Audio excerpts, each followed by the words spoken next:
ഞാൻ പോയിട്ടുണ്ട് തിരുമേനിയെ. ക്ഷമിക്കുക, കട്ടിച്ച് ഒരാഴ്ച മുമ്പാണല്ലോ കടജാതവന്റെ മൂതിരി അതിന് വേലി കഴിച്ച് ഇങ്ങോട്ട് കൊണ്ടുവന്നത്. പിന്നീട് നമ്പൂരിക്ക് പെട്ടെന്ന് രോഗം വിഷമിച്ച് മരണം സംഭവിച്ചതും വിധവയായതൊന്നും അതിന് താങ്ങാൻ കഴിയുന്നുണ്ടാവില്ല. വയസ്സ് 17 ആയിട്ടുള്ളൂ.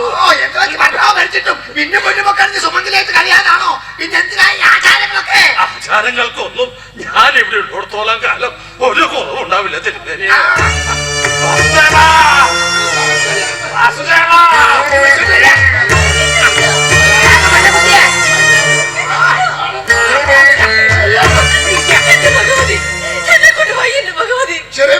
അച്ഛൻ മരിച്ചതിൽ എല്ലാവർക്കും തരണം. അതിനെ ദുശാഠ്യം കൊണ്ടൊരു ഫലല്ലേ? ഒന്നും വേണ്ടാന്ന് പറയൂ വല്യമ്മേ. വിധവയായെന്നുള്ള കാര്യം സത്യ. പിന്നെ ഒരു താലി മാത്രം അണിഞ്ഞിട്ട് എന്താ കാര്യം? അതിൽ ഞാൻ ഒരു തന്നോളാം. താലി മാത്രം ഒരു തരം പറയരുത്.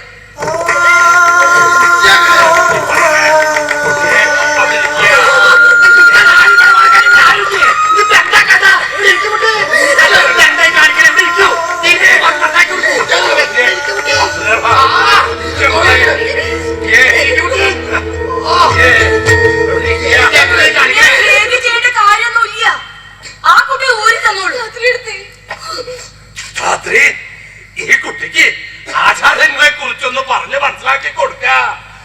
രാമ പഴയാലോകിക്ക് പറഞ്ഞ് താനും വന്നല്ലോ, സന്തോഷായിരിക്കണോ? വാസുദേവ, രാമൻ വന്നിരിക്കണോ? എന്തിനാ കുട്ടി പിടിവാശി?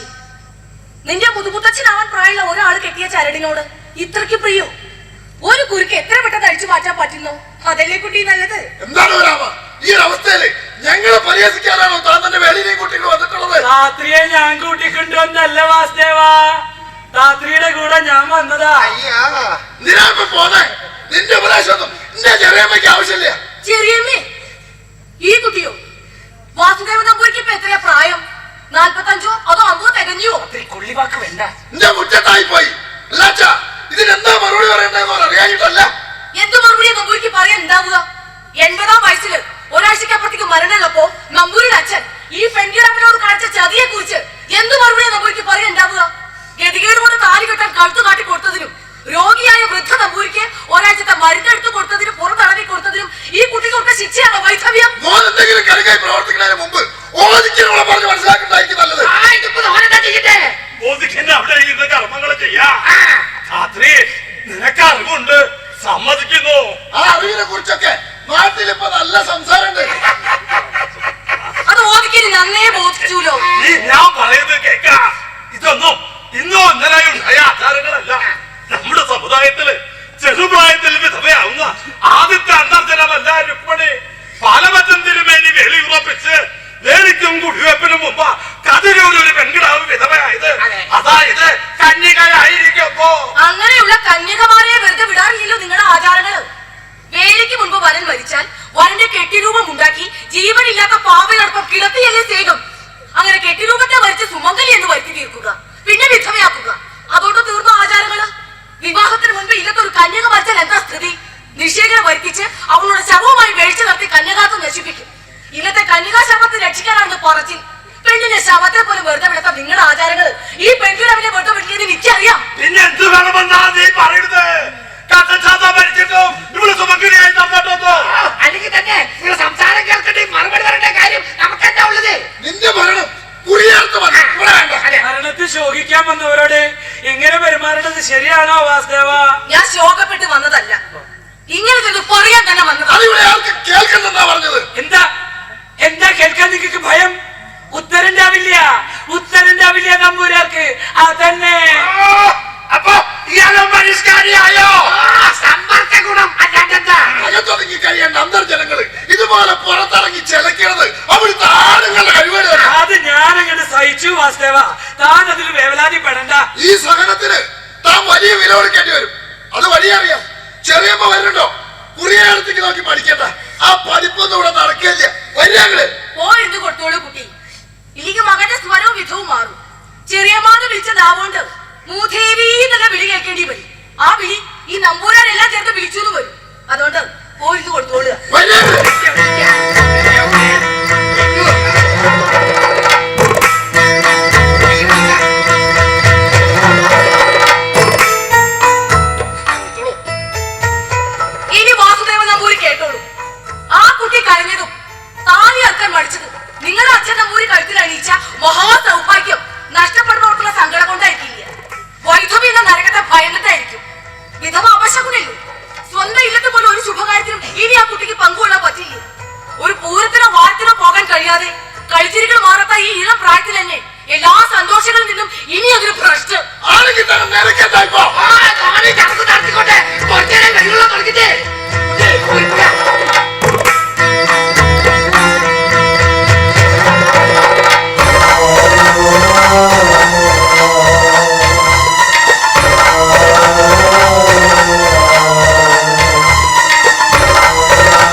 കാഴ്ച കാണണമെന്നും പങ്കല്ലേ താത്രി പോണ്ട്.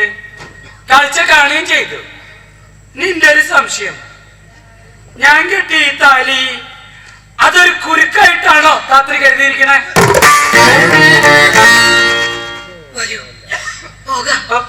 അവിടെ നിൽക്കാം. നീ ഇവിടെ നിന്ന് അത്രയൊക്കെ വിളമ്പിയിട്ടും മോനൊന്നും പറയാതെ പോയത് ഒരു ചടങ്ങിന് വിഘ്നം വരുത്തണമെന്ന് കരുതിയിട്ടാ. മരിച്ചുപോയതോന്റെ അച്ഛനെ നീ പരിഹസിച്ചത്. നോന്റെ അച്ഛൻ 85 വയസ്സിൽ 4 വേളി കഴിച്ചതും സമുദായത്തെയും ഈശ്വരന്മാരെയും അറിയിച്ച് അഗ്നിസാക്ഷിയാക്കിയിട്ടാ. പക്ഷെ നീ ചെയ്തു കൂട്ടിയിട്ടുള്ളതോ തനിക്കറിയില്ല. 4 നമ്പൂരാരും കൂടുന്നിടത്തെല്ലാം ഇപ്പൊ തന്നെ വേളിയെ കുറിച്ചാണ് സംസാരം. പല പുരുഷന്മാരുമായും രഹസ്യം സംബന്ധിച്ചുള്ള ഒറ്റയാളോ തന്നെ ഈ വേളി. ഒച്ചയോക്കാനൊക്കെ എന്റെ പണിക്ക് പുറത്ത് എന്റെ വാക്ക് ഞാൻ വിശ്വസിക്കില്ല. തന്നെ വിശ്വസിപ്പിക്കേണ്ട കാര്യവും എനിക്കില്ല. പക്ഷേ വാർത്തോരിസം കൊച്ചി തമ്പുരാന്റെ അടുക്കൽ എത്തുമല്ലോ, അന്ന് താഴൊക്കെ ഇവളോടൊപ്പം മനസ്സിലാക്കപ്പെടുമ്പോ മനസ്സിലാക്കും പല കൈ മറിഞ്ഞു വന്ന ഒരു പണം ചരക്കിനെ അതാ കെട്ടിയെടുത്ത മരിച്ചുപോയതോന്റെ അച്ഛന്റെ പട്ടണ സാക്ഷിയാക്കിയതോ പറയാം. ഇവരുടെ കള്ളക്കളി ഞാൻ വിളിക്കും. രാജാവ് കണ്ടുകെട്ടുന്ന കുറിയേറത്ത് വരെയും കൊട്ടുവലി നടത്തി പെണ്ണമിക്കുന്നതും ഈ നോനായിരിക്കും. കണ്ണഞ്ചാണ് വാസുദേവൻ.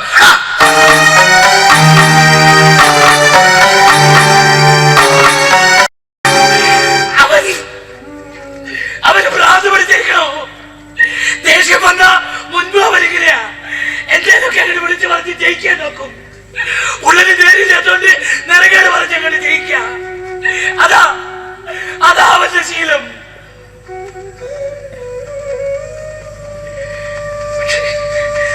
പക്ഷെ അവൻ എത്രയൊക്കെ പറഞ്ഞിട്ടും എന്തിനു 100 മറുപടിയിൽ എന്റെ താത്രി ഒരക്ഷരം മിണ്ടിയില്ല. അതെനിക്ക് മനസ്സിലാവാത്ത. അതിനൊരു മറുപടി പറയേണ്ട കാര്യമില്ലെന്ന് എനിക്ക് തോന്നിയില്ല. തിരുമേനിയുടെ ഇഷ്ടം പോലെ ഊഹിക്കാം. എന്തായാലും ഈ വരവിൽ ഒരു ഗുണമുണ്ടായി. വിചാരണയ്ക്ക് ശിക്ഷയ്ക്ക് മുൻപേ ചൂണ്ടിക്കാട്ടിയ എവിടെ ഒരു ഒറ്റുകാരമേലല്ലോ. നിന്റെ കാര്യത്തിൽ ഞാൻ കണ്ടജാത വാസുദേവനായിരിക്കും. എനിക്കിപ്പോഴും മനസ്സിലാവണില്ല താത്രി. പറഞ്ഞു മനസ്സിലാക്കണേക്കാളും നല്ലത് സ്വയം ബോധ്യപ്പെടുന്നതായിരിക്കും. കണ്ടജാത പറഞ്ഞ മാനമില്ലാത്തവർക്ക് എന്തിനാണ് ഈ മറക്കൂട?